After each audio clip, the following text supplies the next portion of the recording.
Hi, and welcome to the third part of building applications in C++ with Qt and Boost. Today the topic is factories. And as you see in the background, I already have opened the factory template, which is a basic template, taking a map and storing make types into this map, which are actually Boost function objects. And the ID type is the size t, which actually is the type ID of a type.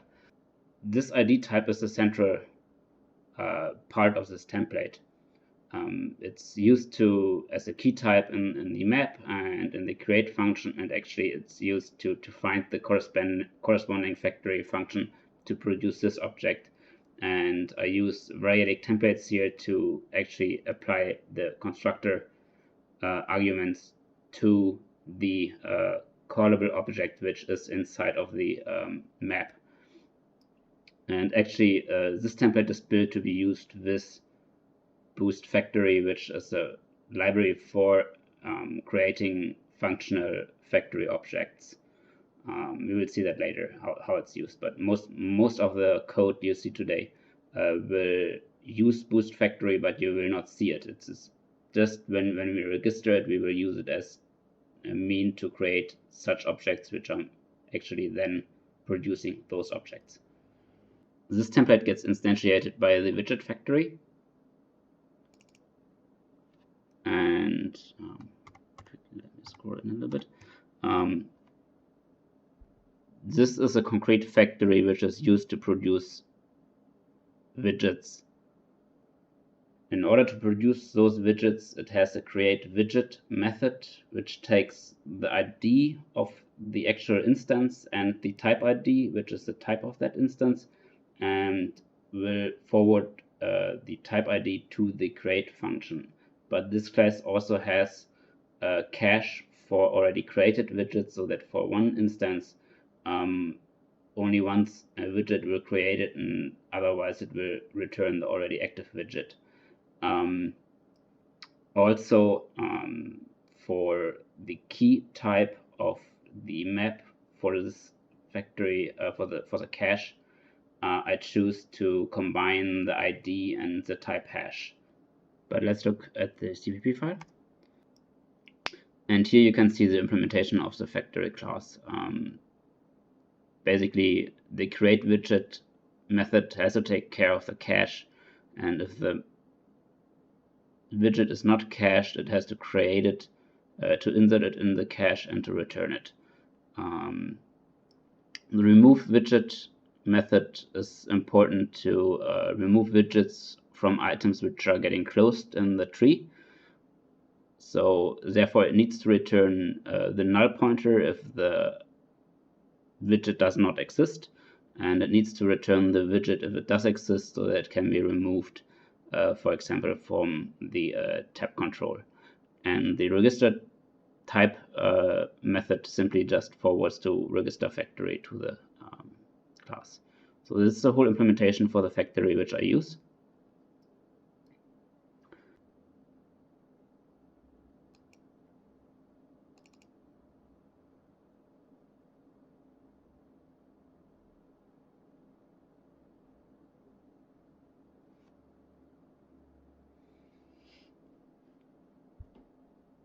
And this gets used in the main window CPP file in the show item slot or method actually, where I call here create widget from factory to create the actual widget, and then later to hand it over to the tab control.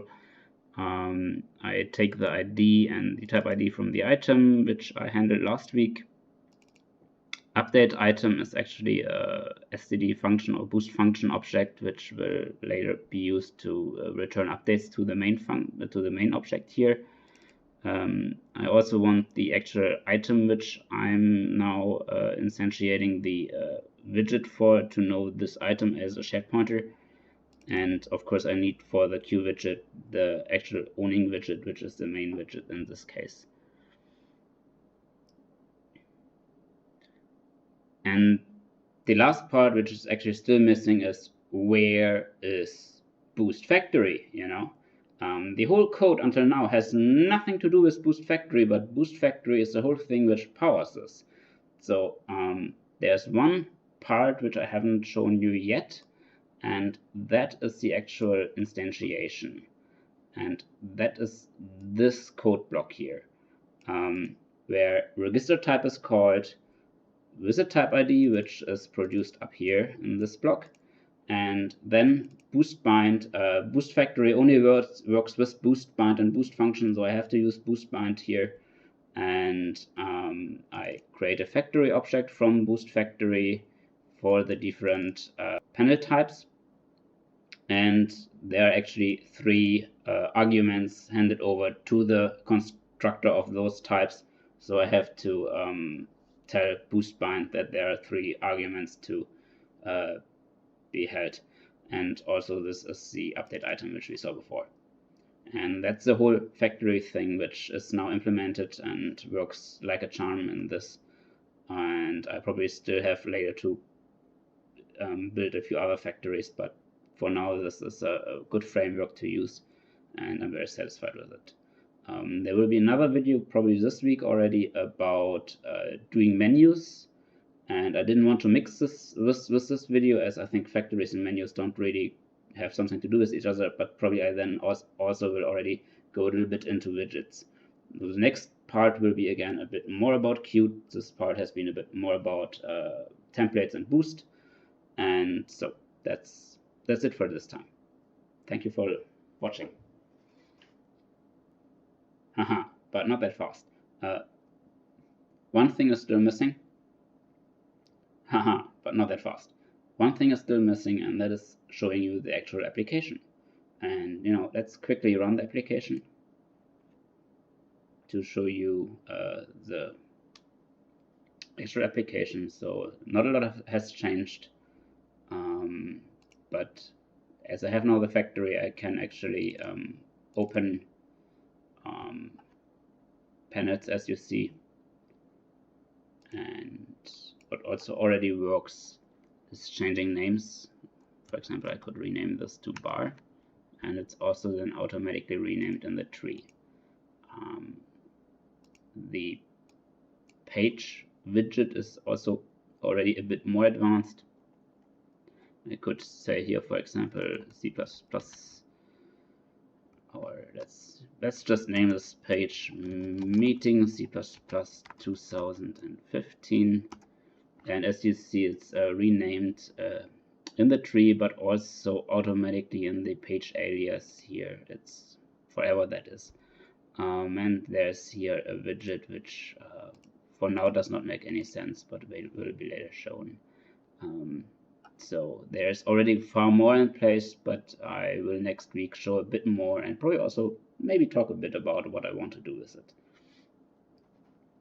But again, thank you for watching and see you next week.